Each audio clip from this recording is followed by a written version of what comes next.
Hello dear bankers, welcome back to EduTap under the Uday series. Uday matlab rise. This is perfect for those aspirants who are looking for a rise in their banking career. इस series में हम exclusively MCQs पे focus करेंगे जो IIBF की Macmillan education books में provided है so that आपकी एग्जाम के लिए एक टारगेटेड प्रैक्टिस और रिवीजन हो सके. इस सीरीज को स्टार्ट करने से पहले आपकी एग्जाम प्रिपरेशन के लिए प्रीवियस ईयर क्वेश्चंस बहुत ही इंपॉर्टेंट है. हमने एक डॉक्यूमेंट प्रिपेयर किया है और इस डॉक्यूमेंट में मई 2023 से लेकर अब तक के previous year questions along with important concepts included हैं. इस डॉक्यूमेंट को अवेल करने के लिए आप डिस्क्रिप्शन में दिए गए लिंक पर क्लिक कीजिए और इस डॉक्यूमेंट को अपनी एग्जाम प्रिपरेशन में यूज कीजिए so that you can score more marks in your examination. Start करते हैं. आज हम मॉड्यूल ए डिस्कस करेंगे. मॉड्यूल ए में सबसे पहला क्वेश्चन आपके सामने है. इस क्वेश्चन में क्या लिखा है? विच one of the following statements is correct about value accounting. Value accounting क्या था? वैल्यू अकाउंटिंग कहता है कि इंडिविजुअल कॉन्ट्रीब्यूशंस, है ना, कि किसी इंडिविजुअल का अपने डिपार्टमेंट में या एक प्रोडक्ट में क्या कंट्रीब्यूशन है, जब हम उसकी अकाउंटिंग करते हैं, that is known as value accounting. तो क्या ऑप्शंस हैं देखते हैं. It is same as cost accounting.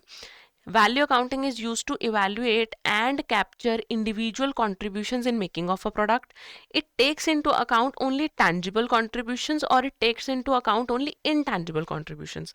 So, first of all, tangible intangible की कोई क्लासिफिकेशन नहीं है और इसका करेक्ट आंसर जो होगा that would be option B कि इंडिविजुअल का एक प्रोडक्ट को बनाने में कितना कंट्रीब्यूशन है वो कौन सी अकाउंटिंग जज कर रही है. वैल्यू अकाउंटिंग इस एस्पेक्ट को जज कर रही है.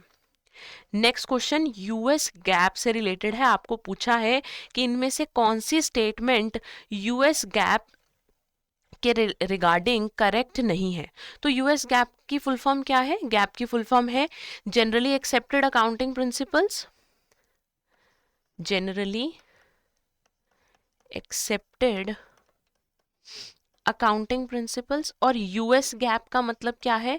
ये जो प्रिंसिपल्स हैं ये यूनाइटेड स्टेट्स में अकाउंटिंग को लेकर जो रूल्स फॉलो होते हैं उनको इंडिकेट कर रहे हैं, राइट. तो इसका फोकस थोड़ा सा रूल बेस्ड होता है ना, जिसमें डिटेल्ड गाइडलाइंस होती है regarding how to do accounting and what are the rules regarding the accounting. तो options पढ़ते हैं. क्या लिखा है? These are the collection of commonly followed accounting rules and standards for financial reporting.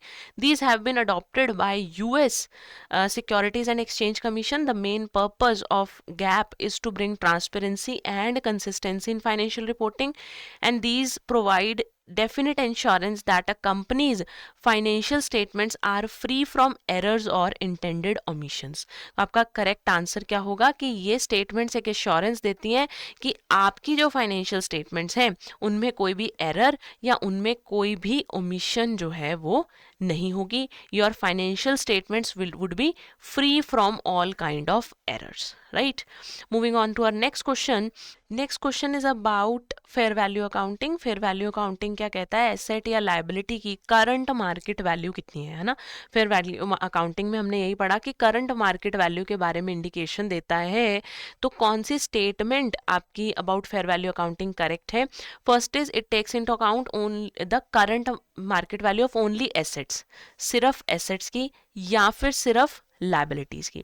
Third है presently this method of accounting enjoys a wide degree of acceptance. No, this method is very much criticised. Why? Because कि current value जो है उसे evaluate करना is not that easy, है ना.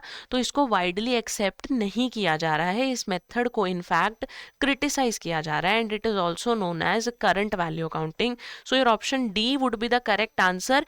Where as option A और B इसलिए correct नहीं है क्योंकि वहाँ पे ओनली एसेट्स और ओनली लायबिलिटीज लिखा है. बट फेयर वैल्यू अकाउंटिंग ऐसा कुछ स्पेशली एसेट्स या स्पेशली लायबिलिटीज के लिए नहीं बनाया गया. दैट इज टू जज the fair value accounting, that is to जज the fair value of the assets and liabilities both, right. तो इसका करेक्ट ऑप्शन ऑप्शन डी रहेगा.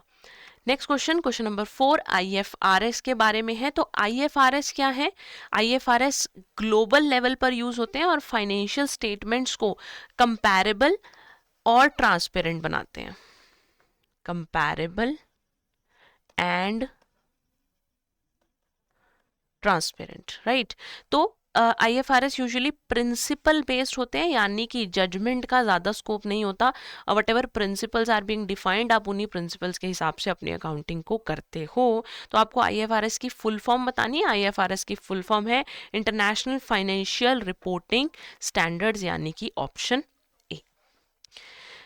Next is all scheduled commercial banks are required to comply with Ind AS for preparing their financial statements. कौन से year से सभी scheduled commercial bank अब Ind AS के साथ कंप्लाई करेंगे? तो ऐसा कोई भी इंफॉर्मेशन अभी तक पब्लिश नहीं हुई है। So your correct option would be option D, कि अभी तक कमर्शियल बैंक्स जो हैं उनके ऊपर कोई कंपल्शन नहीं है कि उन्हें Ind AS को फॉलो करना ही करना है। नेक्स्ट, अब जो हमारे क्वेश्चंस हैं, these are from the unit 2 of your module A, जहां पर हम अकाउंटिंग प्रोसीजर्स प्रिंसिपल्स की बात करते हैं। तो सबसे पहला question from chapter 2 and overall question number 6 हमारे पास क्या है? Accounting standards are statements prescribed by. Accounting standards जो हैं वो किसने प्रिस्क्राइब किए हैं? तो अकाउंटिंग स्टैंडर्ड्स ICAI ने, institute of chartered accountants of India ने प्रिस्क्राइब किए हैं। अकाउंटिंग स्टैंडर्ड्स क्या है? तो accounting standards are the rules, accounting standards are the rules and guidelines जो हमें ये बता रहे हैं कि हमें अकाउंटिंग किस तरीके से करनी है। हमें बता रहे हैं कि यूनिफॉर्मिटी, कंसिस्टेंसी, ट्रांसपेरेंसी किस तरीके से मेंटेन की जाती है। Question number 7 is which one of the following is or are the main principles of double entry system? Double entry system क्या है? चलिए कुछ बातें समझ लेते हैं डबल एंट्री सिस्टम के बारे में। Double entry system, first of all आप याद रखेंगे, it was double entry book keeping के बारे में सबसे पहले लुका पैसियोली ने 1494 में अपनी बुक सम्मा में मेंशन किया था, राइट जब अकाउंटिंग अभी बिल्कुल फर्स्ट इंट्रोडक्शन जो है अकाउंटिंग की हुई थी, तो वो बाय लुका पैसियोली हुई थी 1494 में। डबल एंट्री सिस्टम है क्या? डबल एंट्री सिस्टम कहता है कि every transaction has double effect, है ना, every transaction has double effect. और साथ ही साथ ये सिस्टम हमें ये भी बताता है कि एक अकाउंट क्रेडिट और एक अकाउंट क्या होगा? डेबिट, है ना, डेबिट एंड क्रेडिट। अकाउंट या तो डेबिट होगा या फिर अकाउंट क्रेडिट होगा। दो पार्टीज, कम से कम दो पार्टीज तो इन्वॉल्व होंगी ही होंगी। तो ऑप्शंस पढ़ते हैं। फर्स्ट ऑप्शन है every business transaction has two aspect, one is receiving the benefit and other one is giving it, ये तो करेक्ट है। सेकंड है for every transaction two parties must be interested, this is also correct.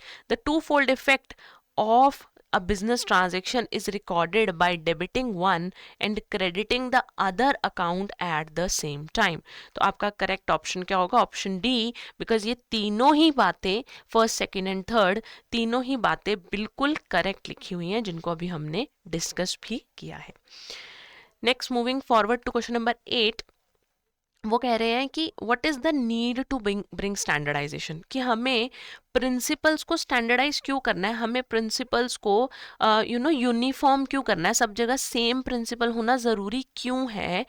हमने अभी बात की कि accounting standards क्यों बनाए गए। अकाउंटिंग स्टैंडर्ड्स बनाए गए टू ब्रिंग कंसिस्टेंसी, ट्रांसपेरेबिलिटी, कंपैरेबिलिटी, इन्हीं सब पॉइंट्स की हमने बात की। तो स्टैंडर्डाइजेशन भी इन्हीं तीनों चीज़ों के लिए ज़रूरत है। तो आपका करेक्ट ऑप्शन क्या होगा? ऑप्शन डी, कि जो आपकी फाइनेंशियल स्टेटमेंट्स है वो कंसिस्टेंट हो, हर बिजनेस ऑर्गेनाइजेशन की फाइनेंशियल स्टेटमेंट्स एक जैसे तरीके से, एक जैसे पैटर्न पे बने, ताकि बीइंग अ स्टेक होल्डर और बीइंग अ इन्वेस्टर आप उनको कंपेयर कर पाओ, है ना। तो कंपैरेबिलिटी का एक जो है पॉइंट अराइज होता है, और साथ ही साथ ट्रांसपेरेंसी की बात आती है। ट्रांसपेरेंसी का क्या मतलब है कि जो भी फाइनेंशियल इंफॉर्मेशन है किसी बिजनेस ऑर्गेनाइजेशन की, वो financial information is completely visible to you, है ना, आपको क्लियरली सब चीज़ें दिखाई जा रही हैं, प्रेजेंट की जा रही हैं, ट्रांसपेरेंट होकर सारी इंफॉर्मेशन आपको प्रोवाइड करवाई जा रही है। Moving on to our next question, question number 9. The going concern concept means that. Going concern concept क्या है? Going concern concept कहता है कि एक बिजनेस जो है, it is going to run for a longer period in future, है ना। ऐसी कोई आज के टाइम पे चांस नहीं है कि हम अपने बिजनेस को क्लोज डाउन, हम अपने बिजनेस को शट डाउन करेंगे, है ना। इसी बेसिस पर ट्रांजैक्शन को, हम एसेट्स को उनकी बुक वैल्यू पे रिकॉर्ड कर रहे हैं और उनसे डेप्रिसिएशन हर साल उनके ऊपर चार्ज कर रहे हैं, है ना। तो पढ़ते हैं कि क्या उसकी डेफिनेशन दी हुई है, क्या ऑप्शंस दिए हुए हैं। सबसे पहला ऑप्शन है the profits of the firm are enough to sustain its operation, the owners of the firm are different than the firm, the firm will continue in operation at least in the near future, and the business of the firm relates to a segment which is going very well। तो इसका correct option क्या होगा? Option सी, जहां पर उसके continuing operation की बात की गई है ना। अगर मैं बाकी पॉइंट्स को डिस्कस करूं तो profits are enough to sustain its operation, ऐसा किसी भी कंसेप्ट में मेंशन नहीं है। The owners are different than the firm, तो ये पॉइंट हमारा बिजनेस एंटिटी कंसेप्ट से रिलेटेड है। This point is related to business entity concept. C हमारा गोइंग कंसर्न से रिलेटेड हो गया। और फोर्थ है कि बिजनेस जो है वो सही से चल रहा है, ये भी किसी कंसेप्ट के अंदर इस तरीके का कोई भी मेंशन नहीं है। Moving to the next question, question number 10। अब हमारे जो क्वेश्चंस हैं वो कैश बुक, सब्सिडरी बुक से रिलेटेड होंगे। तो स्टार्ट करते हैं। Which one of the following statements about cash book is not correct? Cash book के बारे में इनमें से कौन सी स्टेटमेंट करेक्ट नहीं है? कैश बुक क्या है? कैश बुक एक ऐसी बुक है जहां पर आप कैश की रिसिप्ट्स, कैश की पेमेंट, कैश से रिलेटेड सारी ट्रांजैक्शंस जिस जगह पर रिकॉर्ड की जा रही है उसे क्या बोला जाता है? उसे कैश बुक बोला जाता है ना। तो ऑप्शन ए क्या है? It keeps record of all cash transactions, that is cash receipts and cash payments. ये तो बिल्कुल सही है, हमें नॉट करेक्ट आइडेंटिफाई करना है, राइट। तो it is divided into two sides, debit and credit, ये भी बिल्कुल सही है, अकाउंट की तरह इसकी भी टू साइड्स है। All receipts are recorded on the credit side. अब देखिए, जब हम एक कैश बुक बनाते हैं, ये उसकी डेबिट साइड है, ये उसकी क्रेडिट साइड है। यहाँ पे हम लिख देते हैं कैश बुक। तो कैश बुक की डेबिट साइड में क्या आती है? रिसीट्स ऑफ कैश, है ना। और कैश बुक की क्रेडिट साइड में क्या आती है? Payments related to cash, right. तो अगर यहाँ पर लिखा है कि all the receipts are recorded on the credit side, तो ये पॉइंट आपका क्या है? इनकरेक्ट है, क्योंकि सारी रिसीट्स कहाँ रिकॉर्ड की जाती हैं? डेबिट साइड रिकॉर्ड की जाती हैं। तो आपका ऑप्शन सी यहाँ पर करेक्ट होगा।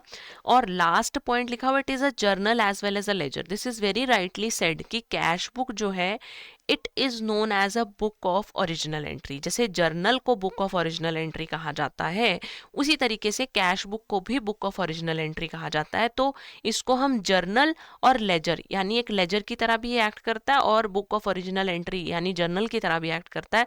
तो ये जो फोर्थ पॉइंट है, ये भी डी ऑप्शन जो है, ये भी हमारा क्या है? करेक्ट है।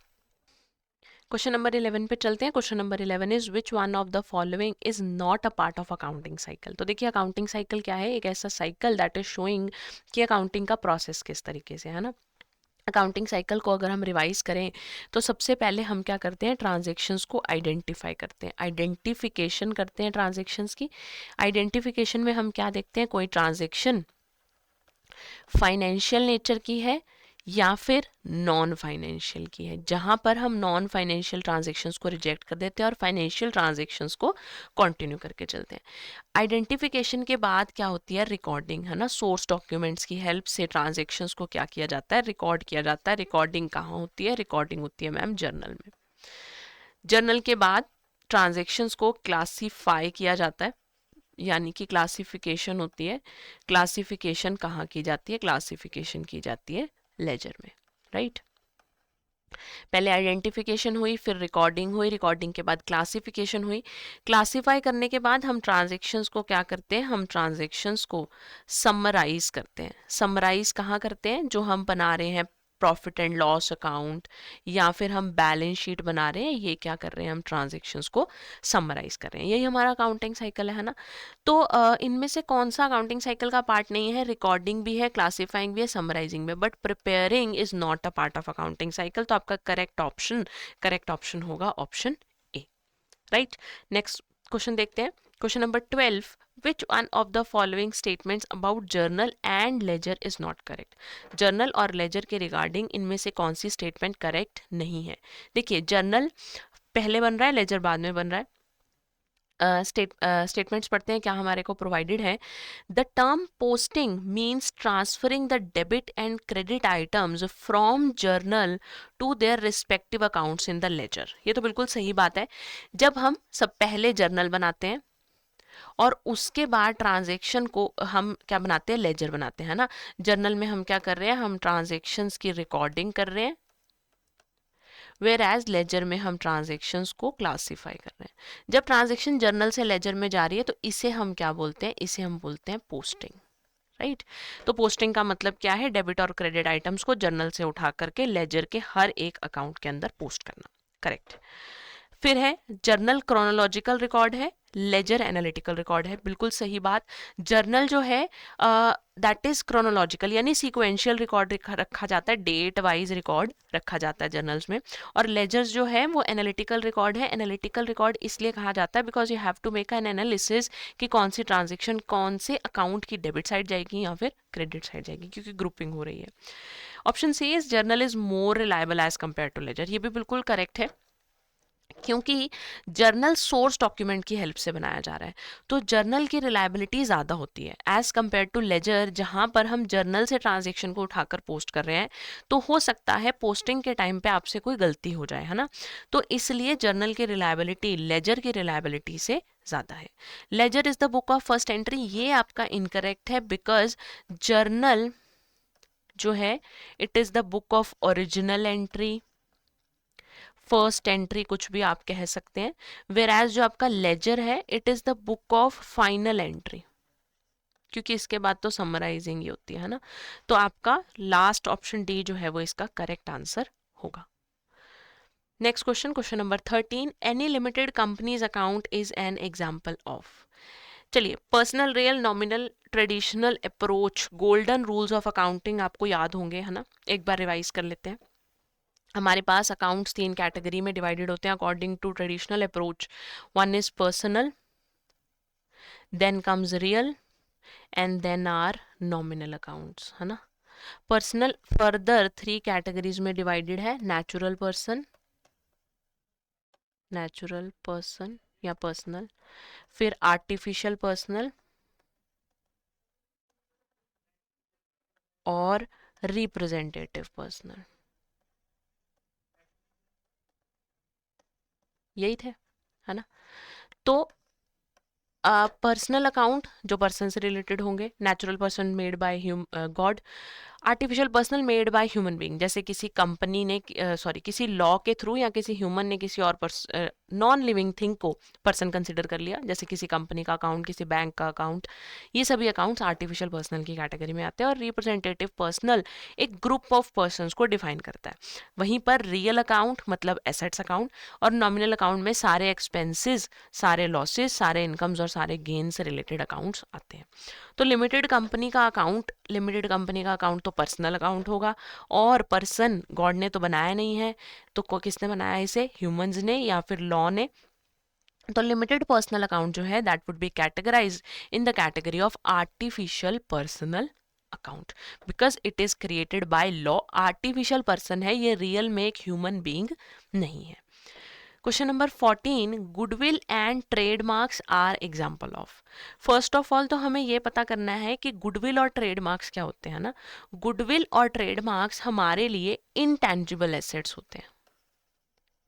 गुडविल और ट्रेडमार्क्स हमारे लिए इनटैंजिबल एसेट्स होते हैं। और एसेट्स हमारी कौन से अकाउंट्स में कंसीडर की जाती हैं, एसेट्स हमारी रियल अकाउंट्स में कंसीडर की जाती हैं। तो ऑप्शन नंबर जो डी है वो आपका करेक्ट ऑप्शन होगा। Moving on to the next question, question number 15, यहाँ से हम बैंक रिकंसिलिएशन से रिलेटेड क्वेश्चंस को डिस्कस करेंगे। तो बैंक रिकंसिलिएशन स्टेटमेंट क्या होती है, एक ऐसी स्टेटमेंट जो कि बैंक का कस्टमर, मान लीजिए मेरा एक बैंक में अकाउंट है, तो मैं बीइंग अ कस्टमर अपनी बुक्स की, जो मेरी फाइनेंशियल स्टेटमेंट्स है, मेरे बिजनेस की फाइनेंशियल स्टेटमेंट्स है, उनको और अपनी बैंक की पासबुक को मैच करके देखती हूँ कि कहीं कोई ट्रांजैक्शंस मिस तो नहीं हो गई हैं, कोई ट्रांजैक्शन ऐसी तो नहीं है जो बैंक में रिकॉर्ड की गई है बट मेरे पास रिकॉर्डेड नहीं है, या फिर कोई ट्रांजैक्शन ऐसी तो नहीं है जो मैंने अपने पास रिकॉर्ड कर ली है पर बैंक बुक्स के अंदर वो चीज़ रिकॉर्ड नहीं हुई है। यूजुअली जो ये डिफरेंसेस हैं they arise due to the difference of time, है ना, टाइमिंग एरर्स हो जाते हैं। कई बार आप चेक लगा देते हो बट अभी वो चेक क्लियर नहीं हुआ होता तो आप अपने पास उस मनी को ऐड कर लेते हो, लेकिन बैंक में तो वो तभी ऐड होगा जब उसमें एक्चुअल में मनी क्रेडिट हो जाएगी, है ना। तो बैंक रिकंसिलिएशन स्टेटमेंट क्या है, you reconcile the balance of your cash book. आप चेक करते हो, आप मैच करते हो कि कैश बुक और पासबुक के बैलेंसेस जो हैं उनमें क्या डिफरेंस है और उन डिफरेंसेस के रीजंस क्या हैं, राइट। तो क्वेश्चन देखते हैं कि इनमें से कौन सा बैंक रिकंसिलिएशन स्टेटमेंट का फीचर नहीं है। तो सबसे पहले क्या है, BRS helps in arriving at the actual bank balance, BRS is prepared by the bank, BRS will record any delays in clearing and it helps in fraud detection of checks। तो actual bank balance पे arrive होने में help करता है, बिल्कुल सही। Bank नहीं, इसे कस्टमर प्रिपेयर करता है, तो ये गलत है। BRS जो है डिलेज इन क्लियरिंग को रिकॉर्ड करता है और फ्रॉड डिटेक्शन में हेल्प। तो आपका करेक्ट ऑप्शन जो है वो ऑप्शन बी होगा, बी आएगा यहाँ पे, option B will be the correct answer. Moving ahead, question number 16 पे चलते हैं। क्वेश्चन नंबर 16 क्या है, bank statement is a copy of. Bank की स्टेटमेंट किस चीज़ की कॉपी है ना। बैंक की स्टेटमेंट कस्टमर के बैंक बुक की कॉपी है, कैश कॉलम की कॉपी है, या cash column of bank book की कॉपी है। तो इसका करेक्ट ऑप्शन ऑप्शन ए होगा कि कस्टमर का अकाउंट बैंक्स की बुक्स में यानी पासबुक में किस तरीके से दिख रहा है उसकी एक कॉपी है bank statement. Moving on to our next question, question number 17। Question number 17 is reconciliation of overcasting on the receipt side of the cash book। Cash book की रिसीट साइड कौन सी होती है, कैश बुक की receipt side debit side होती है ना। Cash book की receipt side debit side होती है। अगर उसकी डेबिट साइड ओवरकास्ट हो गई है तो उसकी वजह से क्या होगा, ओवरकास्टिंग का मतलब क्या होता है, एक्सेस बैलेंस लिखा गया है, ज़्यादा बैलेंस लिखा गया है। तो अगर इसको हम रिकंसाइल करेंगे, इसको अगर हम ठीक करेंगे तो क्या करेंगे, हम कैश बुक का बैलेंस जो बढ़ गया है उसे क्या कर देंगे, कम कर देंगे। तो आपका करेक्ट ऑप्शन क्या होगा, ऑप्शन सी, कि आप balance in the cash book जो है उसको क्या कर दोगे, डिक्रीज कर दोगे, उसको रिड्यूस कर दोगे। Let's discuss question number 18. Question number 18 is, if X is a credit balance in the cash book carried forward on the debit side, then the reconciliation is। देखिए इस क्वेश्चन के लिए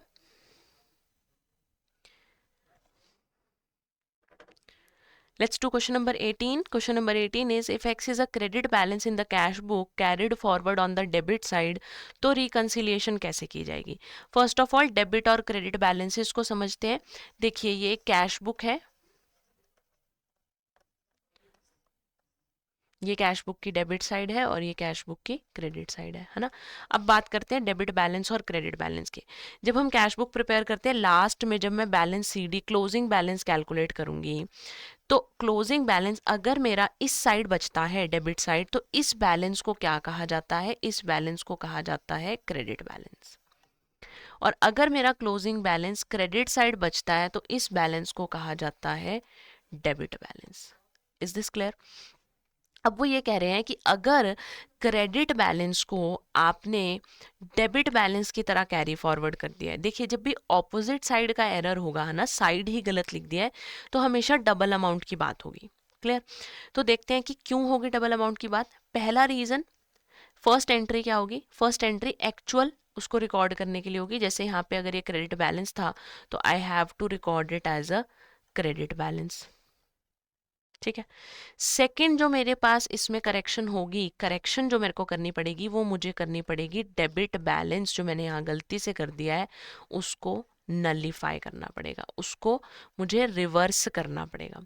तो मेरे को डबल अमाउंट करना पड़ेगा, यानी कि 2 टाइम्स से मेरी एंट्री होगी। और ये एंट्री किस साइड पर होगी, ये एंट्री डेबिट साइड पर होगी। क्यों, क्योंकि क्रेडिट बैलेंस किधर आ रहा है, क्रेडिट बैलेंस डेबिट साइड आ रहा है ना। तो हमारे पास इसका जो करेक्ट आंसर होगा that would B casting 2x on the debit side of the cash book. Clear. Credit side पर नहीं, डेबिट साइड पर इसको क्या करेंगे, 2 टाइम्स से रिकॉर्ड करेंगे, एक एक्चुअल रिकॉर्डिंग और दूसरा मिस्टेक को करेक्ट करने के लिए। Question number 19 is direct deposit by customer in the bank with no overdraft facility. अगर किसी कस्टमर ने हमारे बैंक अकाउंट में डायरेक्ट मनी डिपॉजिट कर दी है तो उसकी वजह से क्या होगा, उसकी वजह से पासबुक का बैलेंस कैश बुक के बैलेंस से ज्यादा आएगा या फिर पासबुक का बैलेंस कैश बुक के बैलेंस से कम आएगा, कोई भी डिफरेंस नहीं आएगा, नन ऑफ द अबव। तो करेक्ट ऑप्शन जो है वो ऑप्शन ए होगा। ऑब्वियसली अगर किसी कस्टमर ने डायरेक्टली बैंक में कुछ डिपॉजिट करा दिया, हमारे पास उसकी कोई इंटीमेशन नहीं है, तो पासबुक का बैलेंस ज्यादा और कैश बुक का बैलेंस क्या होगा, वहां पर कम होगा। Question number 20, credit sales of X to Suresh is posted to his credit side.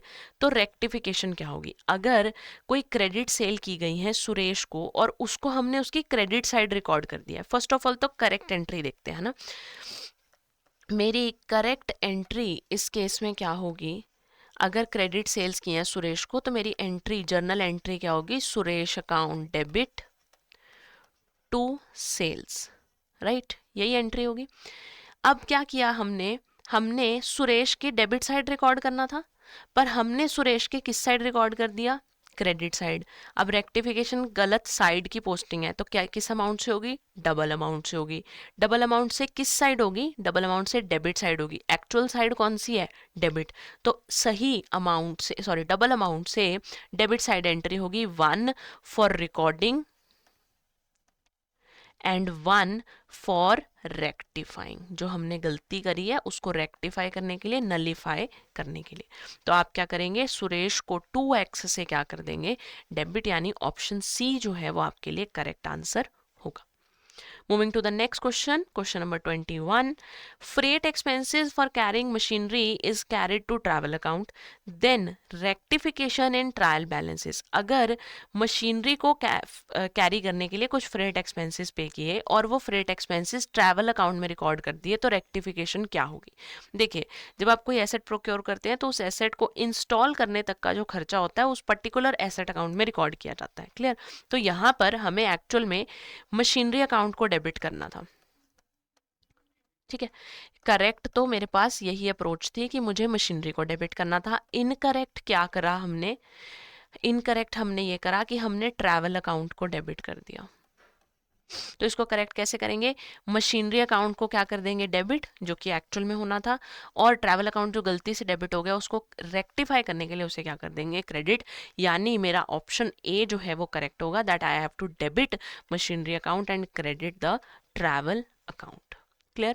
Question number 22, goods worth rupees X sold to Vijay was entered in the purchase account. तो रेक्टिफिकेशन क्या होगी, देखिए अगर हमने सेल्स करी है विजय को और गलती से उसे परचेज अकाउंट में लिख दिया है तो एंट्री किस तरीके से होगी, हमारे को क्या करना पड़ेगा, पहले हम रॉन्ग एंट्री देख लेते हैं, करेक्ट एंट्री देख लेते हैं। करेक्ट एंट्री, विजय को डेबिट कर देंगे, Vijay debit to sales account, right. और इनकरेक्ट क्या हो गया हमसे, इनकरेक्ट ये हो गया कि हमने इसको गलती से कहाँ लिख दिया, परचेज अकाउंट में, सेल की जगह परचेज अकाउंट में लिख दिया। तो अब क्या होगा, यानी हमने इसकी एंट्री कुछ जो है उसमें हमने परचेज अकाउंट में एंट्री को रिकॉर्ड कर दिया है। तो इसकी करेक्शन कैसे होगी कि परचेज अकाउंट जो गलती से डेबिट कर दिया गया है उसे अब क्या कर देंगे, क्रेडिट। सेल्स अकाउंट तो होंगी ही क्रेडिट, जो उनका नेचर है, एक्स अमाउंट से, और विजय जो है वो क्या कर दिए जाएंगे, उन्हें डेबिट कर दिया जाएगा। तो मेरा करेक्ट ऑप्शन क्या होगा, ऑप्शन ए, जहां पर मैं परचेजेस और सेल्स को क्रेडिट कर दूंगी और विजय को क्या कर दूंगी, डेबिट। क्वेश्चन नंबर 23, इनमें से कौन सी ट्रांजैक्शन जो है वो ट्रायल बैलेंस को अफेक्ट नहीं करेगी। तो ट्रायल बैलेंस क्या है, ट्रायल बैलेंस एक ऐसी स्टेटमेंट है that shows that is prepared after preparation of the ledger accounts. और ये ट्रायल बैलेंस हमें ये दिखाता है कि हमारी फाइनेंशियल स्टेटमेंट्स में कितनी अरिथमेटिकल एक्यूरेसी एग्जिस्ट करती है। तो इनमें से कौन सी ट्रांजैक्शन ट्रायल बैलेंस को अफेक्ट नहीं करेगी। देखिए एक्चुअली बहुत टाइप के एरर्स हैं, तो अगर वन साइडेड एरर होगा या फिर आपका मतलब वन साइडेड एरर होगा तो वो आपका ट्रायल बैलेंस में रिफ्लेक्ट होगा। देखिए बहुत सारे टाइप के एरर्स हैं, तो यूजुअली अगर हमारा फुल ओमिशन हो चुका है, हमने किसी ट्रांजेक्शन को लिखा ही नहीं है, तो ना तो वो डेबिट साइड रिकॉर्ड हुई ना ही क्रेडिट साइड रिकॉर्ड हुई, तो उस वजह से भी ट्रायल बैलेंस अफेक्ट नहीं होता। और अगर आप कभी कंपनसेशन हो जाए किसी एंट्री का, तो उस केस में भी ट्रायल बैलेंस पे इफेक्ट नहीं आता। यूजुअली एरर्स ऑफ प्रिंसिपल्स का भी ट्रायल बैलेंस के ऊपर इफेक्ट नहीं आता। इनमें से कौन सी ट्रांजैक्शन ट्रायल बैलेंस को अफेक्ट नहीं करेगी? तो सबसे पहला है goods sold on credit not recorded in the books.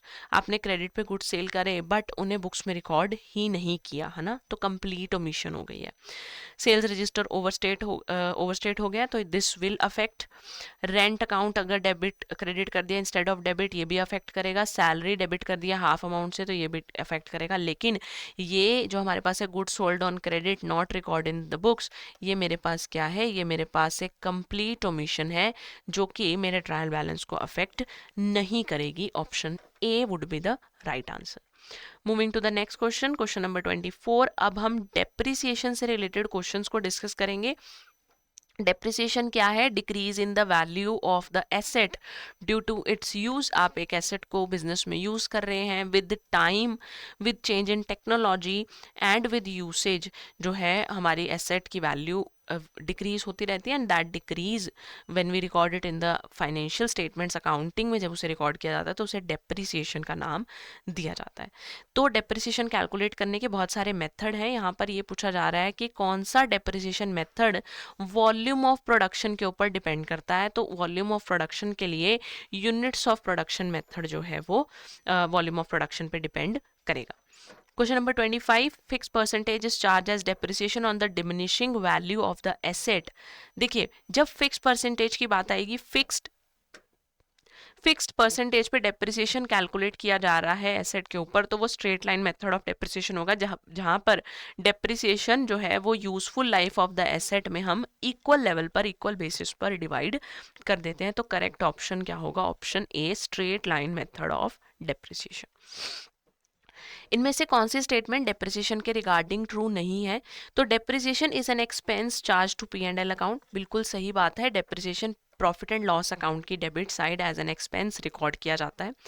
Depreciation is not a part of operating cost, तो ये गलत है। डेप्रिसिएशन ऑपरेशनल कॉस्ट का पार्ट है, वो नॉन कैश जरूर है बट नॉन ऑपरेटिंग नहीं है। डेप्रिसिएशन ऑपरेटिंग कॉस्ट का ही पार्ट है। तो ऑप्शन बी जो है वो आपका करेक्ट आंसर होगा। सी और डी को डिस्कस कर लेते हैं। सी ऑप्शन है, सभी all assets are not depreciated necessarily at the same rate. हर एसेट के ऊपर डेप्रिसिएशन का रेट यूजुअली अलग होता है, सेम रेट के ऊपर सभी एसेट्स को डेप्रिशिएट नहीं किया जाता।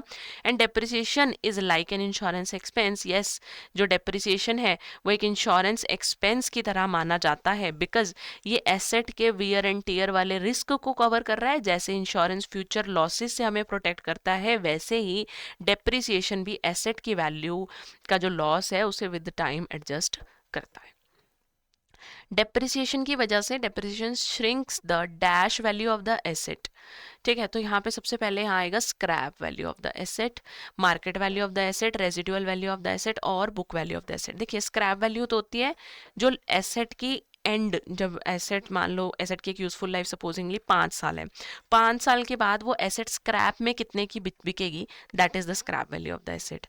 Market value of the asset आपको पता है, जो भी मार्केट में उसका रेट होगा। बुक वैल्यू जो बुक्स ऑफ अकाउंट्स में उसका वैल्यू है, और रेजिडुअल वैल्यू भी लगभग स्क्रैप वैल्यू के बराबर ही होती है। तो डेप्रिसिएशन की वजह से एसेट की बुक वैल्यू पे इफेक्ट आता है और बाकी सब वैल्यूज जो है उनका कोई रेफरेंस नहीं है।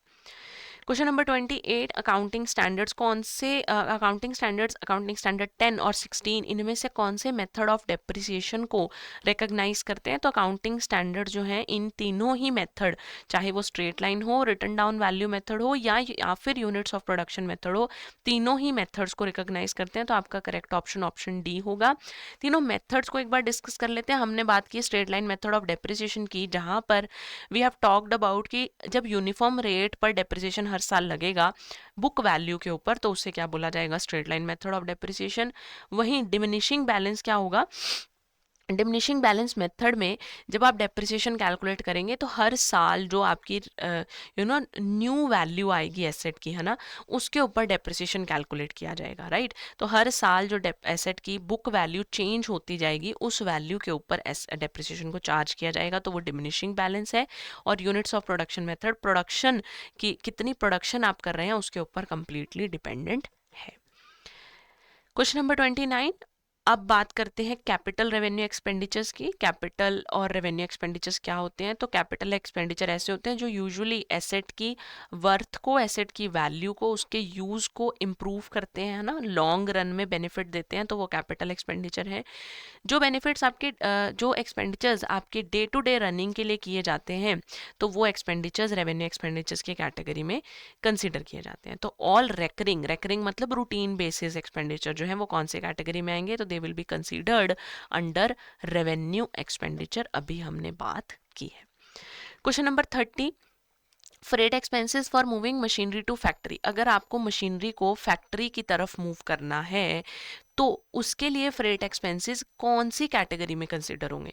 अभी हमने प्रीवियसली भी एक क्वेश्चन में डिस्कस किया कि जब भी किसी एसेट को खरीदा जाएगा तो उस एसेट को खरीदने पर जो खर्चा होगा, उस एसेट की कॉस्ट, और उस एसेट को इंस्टॉल करवाने तक का जो खर्चा होगा, including the freight charges, including the installation expenses, ये सभी एक्सपेंसेस एसेट की वैल्यू में कंसीडर किए जाएंगे, राइट। अब अगर ये फ्रेट एक्सपेंसेस एसेट की वैल्यू में कंसीडर किए जा रहे हैं, एसेट हमें लॉन्ग टर्म बेनिफिट देगी, these expenditure are of non regular nature, तो इसलिए ये कौन से एक्सपेंडिचर्स की कैटेगरी में आएंगे? ये कैपिटल एक्सपेंडिचर की कैटेगरी में आएंगे। Question number 31, which one of the following statements is incorrect? इनमें से कौन सी बात गलत है? Replacement of defective part of machinery is revenue expenditure. Defective part, अगर किसी मशीनरी का कोई पार्ट डिफेक्टिव हो गया उसे चेंज करवाना रेवेन्यू है, रूटीन का काम है, बिल्कुल सही। Daily wages for erection and installation of machinery इस कैपिटल एक्सपेंडिचर, बिल्कुल, मशीनरी को इंस्टॉल करवा रहे हैं उसके लिए कुछ वेजेस पे कर रहे हैं तो वो उसी मशीनरी की वैल्यू में इंक्लूड किया जाएगा, कैपिटल एक्सपेंडिचर है। Underwriting commission for issue of shares is revenue, no. अब देखिए, शेयर्स को इशू करने के लिए जो खर्चा किया जा रहा है वो उसकी शेयर वैल्यू में इंक्लूड, मतलब शेयर्स की कॉस्ट में इंक्लूड किया जाएगा ना, शेयर कैपिटल में इंक्लूड किया जाएगा, तो अंडर राइटिंग कमीशन जो है वो रेवेन्यू नहीं कैपिटल एक्सपेंडिचर है, दिस इज इनकरेक्ट। तो आपका आंसर जो है वो क्या होगा? ऑप्शन सी। ऑप्शन डी को भी डिस्कस कर लेते हैं। Excess of sale price of machinery over its written down value but less than the cost price is revenue receipt, मतलब कि excess of sale price of machinery over its written down value but less than the cost price, मतलब आपने जो profit earn किया है on the sale of an asset, किसी asset को आपने जब बेचा, उसको बेचते हुए अगर आपकी सेल प्राइस ज़्यादा है उस एसेट की कॉस्ट रिटर्न डाउन वैल्यू से, तो जो एक्सेस अमाउंट है वो आपके लिए प्रॉफिट हो गया, वो आपके लिए एक रेवेन्यू रिसिप्ट है, तो ये भी बात आपकी क्या है? करेक्ट है। For an expense to be classified as revenue और कैपिटल डिपेंड्स अपॉन, रेवेन्यू या कैपिटल किस कैटेगरी में कोई एक्सपेंस आएगा वो किन चीज़ों पर डिपेंड करेगा? It will depend upon the type of expense, बिल्कुल सही बात। Duration of benefit, yes, if it is less than 1 year तो वो क्या है? Revenue, and if it is greater than 1 year तो वो कौन सा जो है एक्सपेंस है? वो कैपिटल एक्सपेंडिचर है। रेवेन्यू अर्निंग कैपेसिटी पे मैंने आपको बताया, if it increases the earning capacity of the business तो वो कैपिटल एक्सपेंडिचर की कैटेगरी में आएगा, यानी ऑप्शन जो है डी वो आपका करेक्ट ऑप्शन होगा इस क्वेश्चन के लिए। Next is question number 33। क्वेश्चन number 33 onwards are related to bills of exchange. सबसे पहला क्वेश्चन एकोमोडेशन बिल से रिलेटेड है। एकोमोडेशन बिल क्या होगा? एकोमोडेशन बिल एक ऐसा बिल है जहां पर मान लीजिए दो पर्सन्स हैं, एक्स एंड वाई। एक्स को पैसों की जरूरत है ना, और एक्स ने वाई को बोला कि मैं आपको एक फॉल्स बिल जनरेट करके देता हूँ, ड्रॉ करके देता हूँ, आप उस बिल को एक्सेप्ट कर लो, ठीक है। जैसे ही वाई उस बिल को एक्सेप्ट करेगा, एक्स अपने बैंक के पास उस बिल को लेकर जाएगा और बैंक से उस बिल को क्या करवा लेगा? डिस्काउंट करवा लेगा, है ना। सपोजिंगली एक्स को 3 महीने के लिए पैसों की जरूरत है तो उसने 3 महीने का बिल जो है वो बैंक से डिस्काउंट करवा लिया, बैंक ने अपने कुछ चार्जेस लिए और एक्स को आज ही उसके अगेंस्ट मनी प्रोवाइड करवा दी, राइट। 3 मंथ्स के बाद जब बैंक को पेमेंट करनी होगी तो बैंक को पेमेंट किसको करनी पड़ेगी? वाई को। तो उस टाइम पर एक्स अपने पैसे वाई को प्रोवाइड करवा देगा और वाई उनको बैंक में दे देगा। तो कहीं पे भी फाइनेंशियल ऑब्लिगेशन वाई के लिए भी नहीं आया और एक्स का भी काम चल गया, एक्स को भी जो पैसों की जरूरत थी, उनकी जो पर्पस है, उनकी जो नीड है वो फुलफिल हो गई। तो ट्रेड ट्रांजेक्शन को फैसिलिटेट करने के लिए बनाया जाता है? नहीं। To raise money without selling and buying goods when any or both parties are in need of money funds. अगर एक्स या वाई दोनों या फिर कोई एक पार्टी भी अगर फंड्स की नीड में है तो उस केस में अकोमोडेशन बिल्स जो हैं वो बनाए जाते हैं। Option B is the correct answer. Question number 34, आपको एक डेट दी हुई है बिल की और आपको बोला है एक्स ने ये बिल वाई को ड्रॉ करा है 1 जनवरी 2022 को 40,000 रुपीज़ का 3 मंथ्स के लिए। तो मेचोरिटी डेट आपको कैलकुलेट करनी है। मेचोरिटी डेट सिंपल रहेगी, अगर फर्स्ट जनवरी 22 को ये बिल इशू किया गया है, यहाँ से 3 मंथ्स हम कैलकुलेट करेंगे तो 3 मंथ्स हो जाएंगे फरवरी, मार्च एंड अप्रैल, यानी कि 3 मंथ्स कब हुए मेरे? 1 अप्रैल 2022 को। और इसमें हम क्या ऐड कर देंगे? डेज ऑफ ग्रेस, है ना।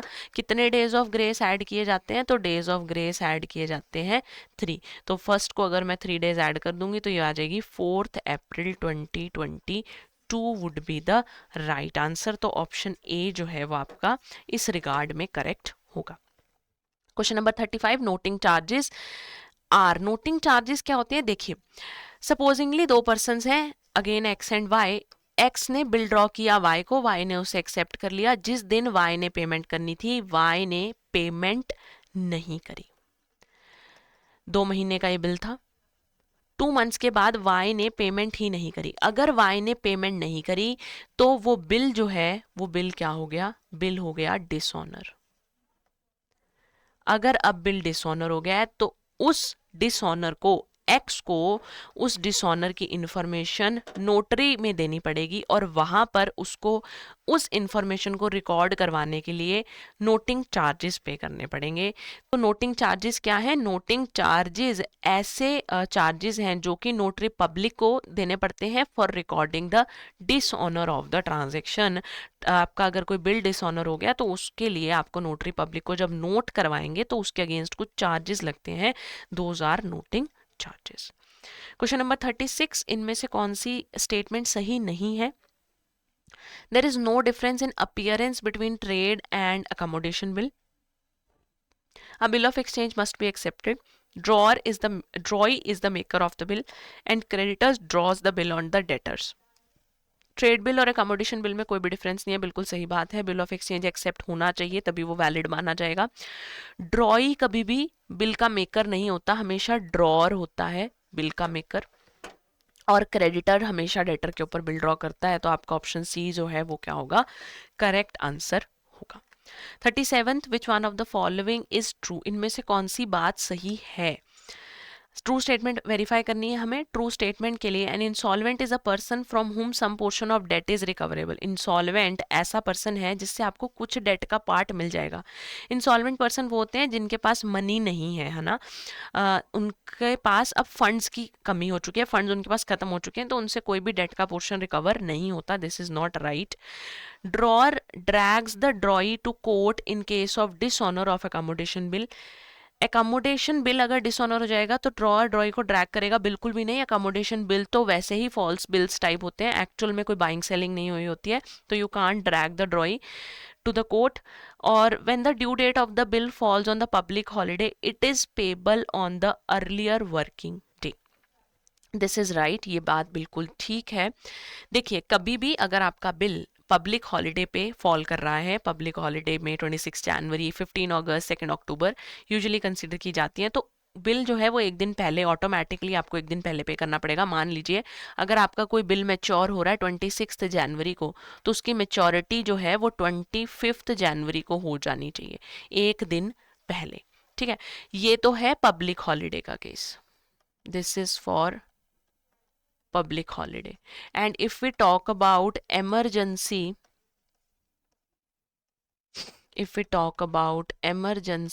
holiday, तो emergency holiday के केस में क्या होगा? It will be paid 1 day after. अगर अचानक से कोई इमरजेंसी हो गई है तो 1 डे आफ्टर या नेक्स्ट जो भी वर्किंग डे होगा उस दिन वो बिल की पेमेंट होगी। तो आपका करेक्ट आंसर जो है वो ऑप्शन सी होगा। Next question, question number 38। अब हमारे questions operational aspects of accounting entry से रिलेटेड है। पहला क्वेश्चन क्या है, banks follow the accounting procedure of voucher posting under which vouchers are.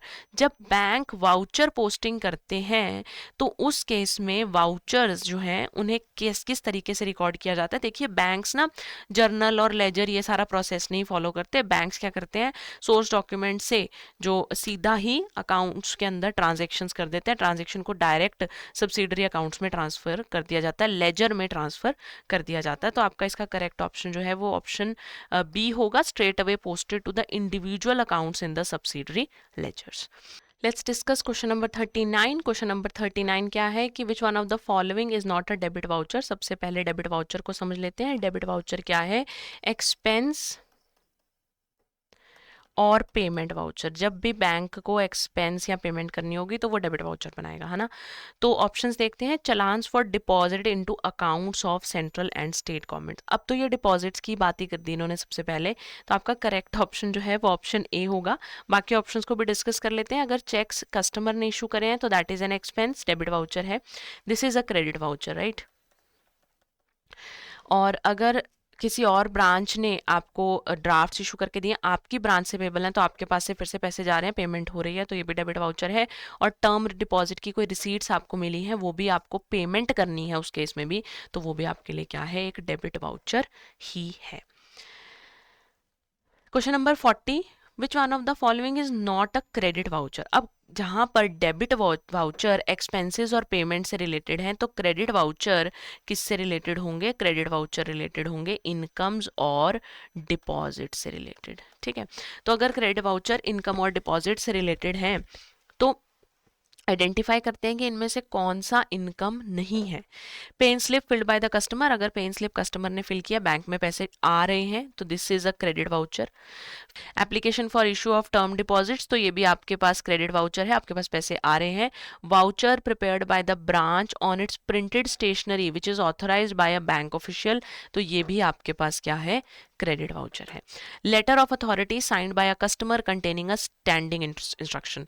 अब कस्टमर ने एक लेटर ऑफ अथॉरिटी साइन किया, supposingly I am the customer और मैंने supposingly I am the customer और मैंने एक लेटर ऑफ अथॉरिटी साइन किया है जिसमें ऐसी स्टैंडिंग इंस्ट्रक्शन है कि मेरे अकाउंट से एक पर्टिकुलर अमाउंट इतनी डेट को डेबिट हो जाना चाहिए। मान लीजिए मैंने कोई ईएमआई कराई है, मैंने कहीं कोई इन्वेस्टमेंट की है, तो मैंने एक पर्टिकुलर डेट जब उसके लिए सेट कर दी, तो मैंने अपने बैंक को अथॉरिटी दे दिया है कि इस पर्टिकुलर डेट को ये अमाउंट मेरे बैंक से आप इस अकाउंट से किसी और अकाउंट में ट्रांसफर कर देना। That is my instruction, my standing instruction.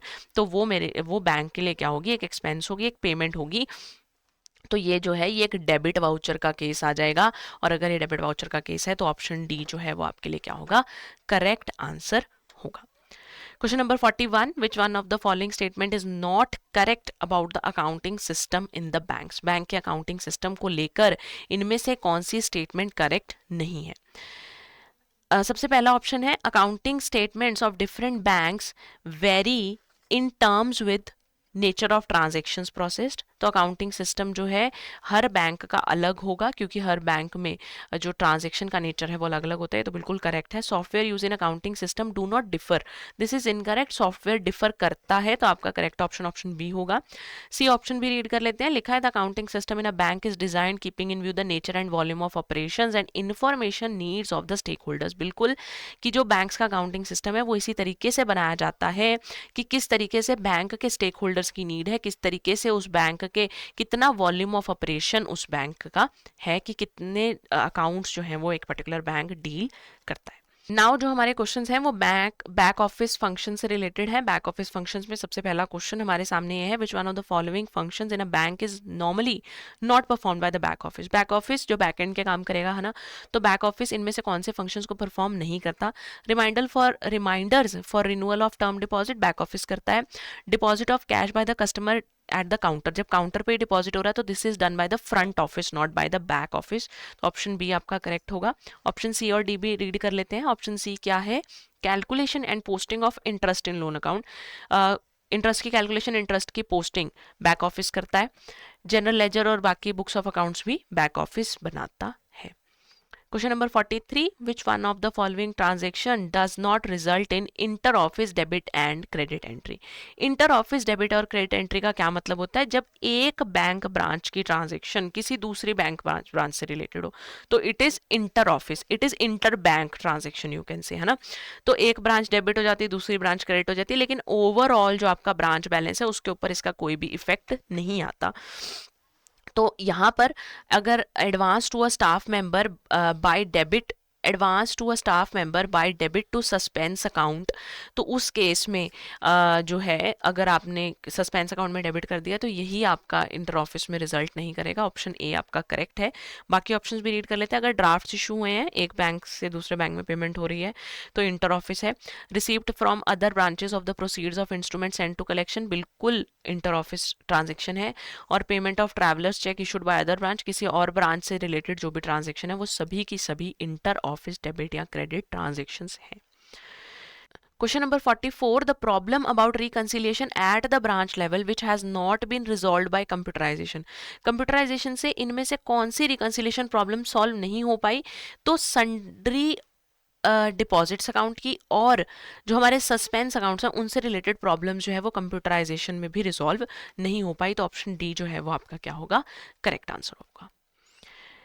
Next question, which one of the following are the typical and most common types of error observed in inter office account. Inter office account में इनमें से कौन से errors usually हो जाते हैं?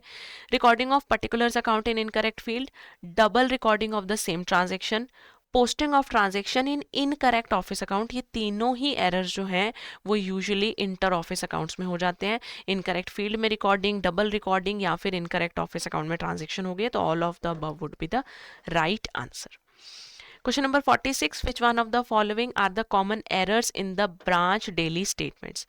branch daily statements में इनमें से कौन से errors usually common है? Wrong identification of the type of transaction, recording of particulars in the incorrect field, difference between the closing and opening balance in the successive daily statements and all of the above. तो ये भी सारे के सारे errors जो हैं ये branch daily statements में usually हो जाते हैं कि आपने type of transaction को ठीक से identify नहीं किया, आपने incorrect area में अपने इनकरेक्ट फील्ड में रिकॉर्डिंग कर दी है, क्लोजिंग ओपनिंग बैलेंसेस जो हैं उनमें डिफरेंसेस आ गए हैं, करेक्ट अमाउंट पोस्ट नहीं हुआ है। Now comes the last chapter of your module A, जहां पर हम बैंक ऑडिट और इंस्पेक्शन से रिलेटेड बात करेंगे। तो लॉन्ग फॉर्म ऑडिट रिपोर्ट कौन इशू करता है? Long form audit report statutory auditor issue करता है। Next question, primary objective of financial audit. Financial audit क्यों किया जाता है? फाइनेंशियल ऑडिट इसलिए किया जाता है ताकि आपकी मतलब टू शो कि आपकी जो फाइनेंशियल स्टेटमेंट्स हैं वो एक ट्रू एंड फेयर व्यू दे रही हैं बुक्स ऑफ अकाउंट्स का। तो यानी कि option A, to ensure that the financial statements provide true and fair view. Question number 49, internal audit कौन करता है? Internal audit is generally undertaken by, कौन करता है इंटरनल ऑडिट? तो इंटरनल ऑडिट और बैंक का अपना स्टाफ इंटरनल ऑडिट करता है। इसका एम क्या होता है? It is aimed eight ensuring की एक्यूरेसी करेक्टनेस है। तो ध्यान रखेंगे कि इंटरनल ऑडिट बात करता है एक्यूरेसी एंड करेक्टनेस की, वेयर एज जो हमने पढ़ा फाइनेंशियल ऑडिट, फाइनेंशियल ऑडिट क्या बात करता है? ट्रू एंड फेयर व्यू की, true and fair view, financial audit. Moving to the next question, internal audit is aimed at, internal audit का क्या एम है? अभी हमने पढ़ा, इट इज टू इंश्योर की करेक्टनेस और एक्यूरेसी रहे बुक्स ऑफ अकाउंट्स में। Last question of the day, which one of the following statements is not correct? इनमें से कौन सी स्टेटमेंट करेक्ट नहीं है? कि फॉरेंसिक ऑडिट जो है it is an examination and evaluation of financial information for the use of evidence in court. ये तो बिल्कुल ठीक है, फॉरेंसिक ऑडिट का यही मतलब होता है। टैक्स ऑडिट टैक्स रिटर्न्स को एनालाइज करने के लिए होता है। Large borrower accounts are normally subject to stock and receivable audit, stock और रिसीवेबल ऑडिट सिर्फ बड़े बड़े अकाउंट्स का ही किया जाता है। And option D, management audit is always conducted by the management of the bank. तो this is incorrect. External auditors usually मतलब मैनेजमेंट ऑफ द बैंक खुद से तो अपने ऑडिट करेगी नहीं, तो यूजुअली एक्सटर्नल ऑडिटर्स जो है, मैनेजमेंट ऑडिटर, एक्सटर्नल ऑडिटर या कोई और इंटरनल ऑडिटर ऑडिट करता है, मैनेजमेंट खुद ही अपने काम का ऑडिट नहीं करती है। जिस तरीके से आज हमने मॉड्यूल ए के क्वेश्चंस किए हैं as provided in the IIBF's Macmillan education books, इसी तरीके से हम कंटिन्यू करते हुए आगे भी बी, सी और डी मॉड्यूल्स के क्वेश्चंस करेंगे और आपकी एग्जाम प्रिपरेशन को और भी ज़्यादा आसान और स्ट्रॉन्ग बनाएंगे। आपकी एग्जाम प्रिपरेशन को अलाइन करने के लिए एडुटैप ने कुछ कोर्सेज लॉन्च किए हैं। उन कोर्सेज का एक क्विक वॉक थ्रू कर लेते हैं। उन कोर्सेज को विजिट करने के लिए you have to visit Edutap की website. You have to type edutap.co.in और एडुटैप की वेबसाइट आपको विजिबल होगी। कोर्सेज सेक्शन में जाएंगे, जैब कोर्सेज पर क्लिक करेंगे और आपको जैब के सारे कोर्सेज विजिबल होंगे। इस टाइम पर currently live crash course 3 for your exam preparation start हो चुका है। इस कोर्स के थ्रू आप लाइव बेसिस पर लाइव क्लासेस में अपने फैकल्टी मेंबर्स के साथ डिस्कशंस कर सकते हैं और अपने डाउट्स को with in the session he cover कर सकते हैं। अगर आप कंप्लीट कोर्स चाहते हैं जहां पर आपको प्रीवियस कंसेप्ट क्लासेस और साथ ही साथ लाइव क्लासेस की भी रिक्वायरमेंट है, then you should go for Edutap's master course. That is a complete full package course. Both of this courses include chapter wise mock test, previous year questions and full length mock test. So आपका exam अब बहुत ही नज़दीक है। अपने exam preparation के लिए इन courses को join कीजिए और अपने एग्जाम प्रिपरेशन को और भी ज़्यादा स्मूदन आउट कीजिए। If you feel like that you want to do the MCQ practice, you can join the test series as well. और साथ ही साथ आप इंडिविजुअल सब्जेक्ट के मास्टर कोर्सेज को भी ज्वाइन कर सकते हैं। For more information and for any kind of queries, you can write down in the comment section below, and you can even call us or even email us at hello@edutap.co.in. Till then, keep studying, keep growing. Bye bye.